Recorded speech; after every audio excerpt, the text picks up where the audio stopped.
Assalamualaikum warahmatullahi wabarakatuh. Perkenalkan, nama saya Salsabila Putri Jayanti, kelas Finansial Manajemen 19D. Dalam video ini, saya akan menjelaskan mengenai analisis non-performing loan pada PT Bank Mandiri Persero. Berikut penjelasan mengenai analisis non-performing loan.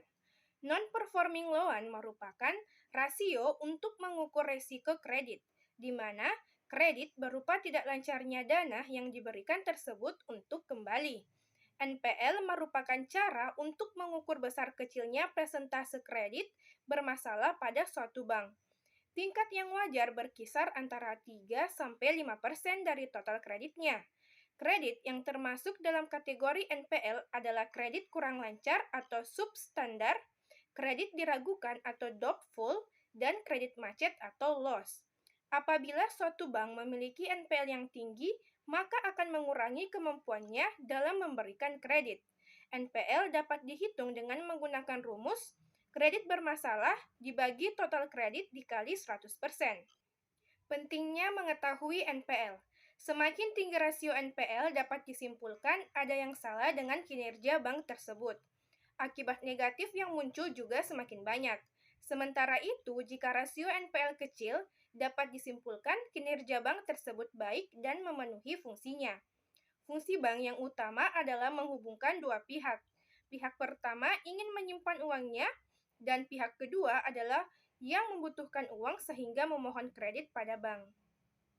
Berikut adalah rasio keuangan pada PT Bank Mandiri periode 2017 sampai 2021, di mana nilai non-performing loan pada tahun 2017 yaitu 3,45%, di tahun 2018 yaitu 2,79%, di tahun 2019 yaitu 2,39%, di tahun 2020 yaitu 3,29%, dan di tahun 2021 yaitu 2,81%.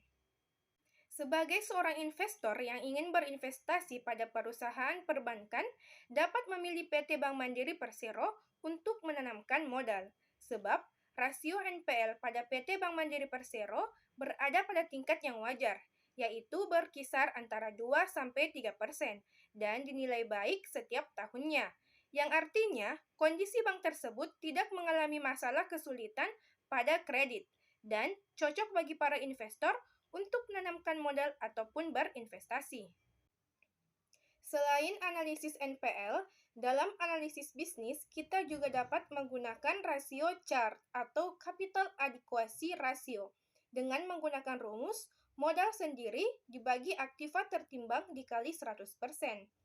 Nilai CAR pada PT Bank Mandiri Persero di tahun 2020 yaitu 25,6% dan di tahun 2021 yaitu 22,8%. Nilai CAR yang baik yaitu di atas 8%. Semakin tinggi nilai CAR mengindikasikan semakin baik tingkat kesehatan suatu bank. Nilai CAR pada kedua tahun dapat dikatakan baik karena berada di atas 8%. Dan yang kedua yaitu LDR atau Loan to Deposit Ratio dengan menggunakan rumus kredit yang diberikan dibagi total dana pihak ketiga dikali 100%.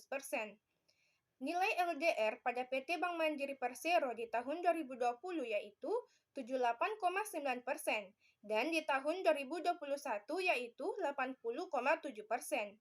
Nilai LDR yang baik yaitu kisaran antara 75-80%. Nilai LDR untuk kedua tahun dinilai baik karena berada pada kisaran 78 dan 80%, sehingga mampu mendorong pertumbuhan ekonomi sekaligus masih memenuhi unsur kesehatan bank. Baik, sekian penjelasan saya mengenai analisis non-performing loan pada PT Bank Mandiri Persero. Lebih dan kurangnya mohon dimaafkan. Billahi fisabilil haq fastabiqul khairat. Wassalamualaikum warahmatullahi wabarakatuh.